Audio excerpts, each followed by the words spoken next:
Alors, bientôt, des magasins sans caissier, des camions et des transports en commun sans chauffeur, déjà des articles de presse et même des romans publiés par des IA et rédigés par des intelligences artificielles, des robots assistants dans le monde juridique et médical, notamment dans les opérations chirurgicales, des algorithmes qui ont remplacé les traders sur des marchés financiers, le neuromarketing et les big data qui traitent un nombre gigantesque de données qui nous échappent et qu'elles échangent entre elles via des objets connectés. Et puis surtout, la rapidité exponentielle des progrès.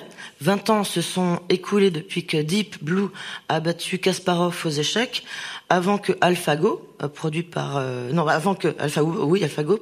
DeepMind, une filiale de Google, batte au jeu de Go le champion coréen en 2016.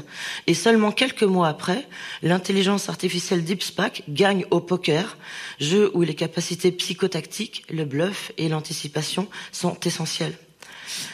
Alors je vais prendre maintenant appui sur un exemple assez simple, celui du succès très rapide du bébé d'IBM Watson, qui se fait connaître en 2011 dans un jeu américain, Jeopardy.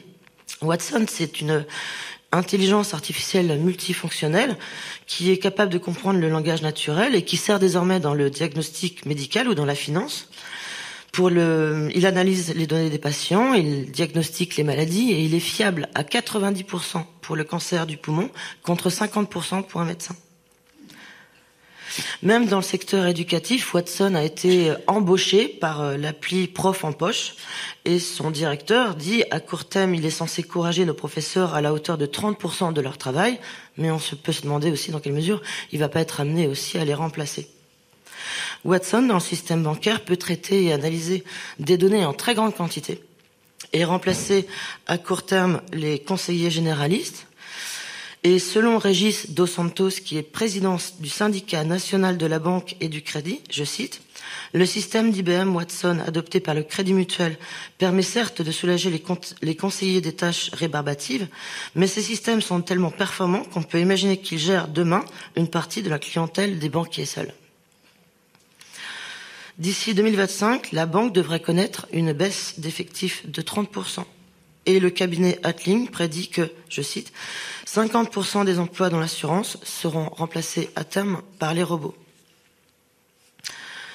Dans les domaines hospitaliers, dans les hôpitaux et les structures hospitalières, Nao et Paro sont des robots émotionnels, des doudous au service des personnes fragiles, mais remplacent lentement les personnels soignants.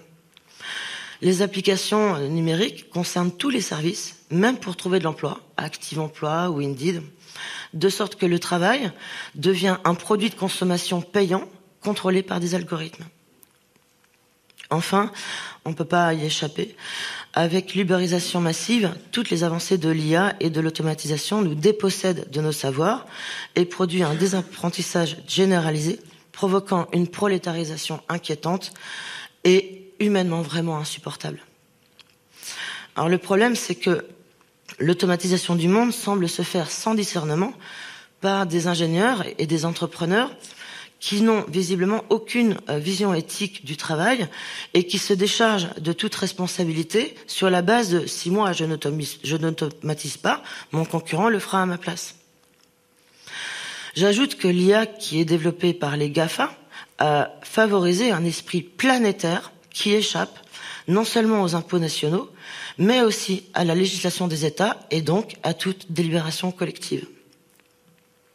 Avec, à terme, ce danger que les machines, devenant de plus en plus complexes et puissantes, risquent vraiment d'échapper à notre contrôle. Éric Sadin, qui est écrivain et philosophe, a publié en 2016 un ouvrage qui s'intitule « La silicolonisation du monde, l'irrésistible expansion du libéralisme économique ».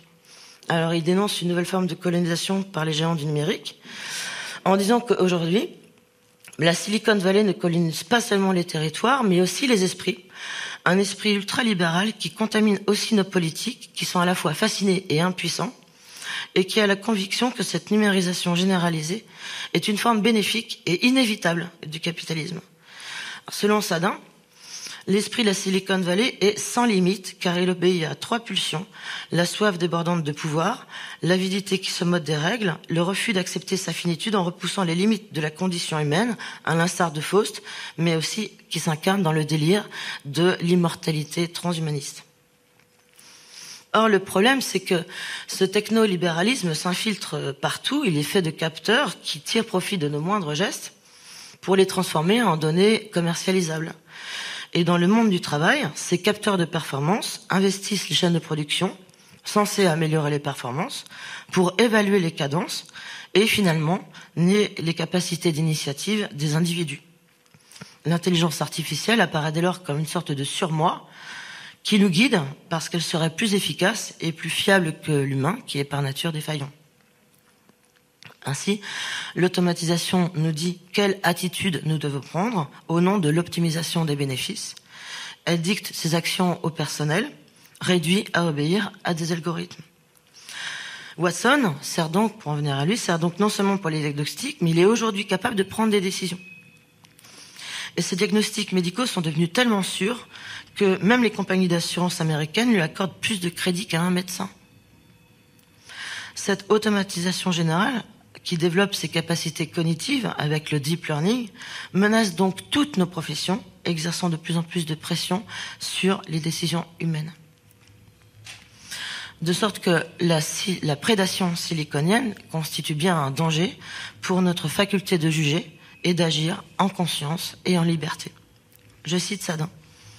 Au-delà d'un modèle économique, c'est un modèle civilisationnel qui s'instaure, fondé sur l'organisation algorithmique de la société, entraînant le dessaisissement de notre pouvoir de décision.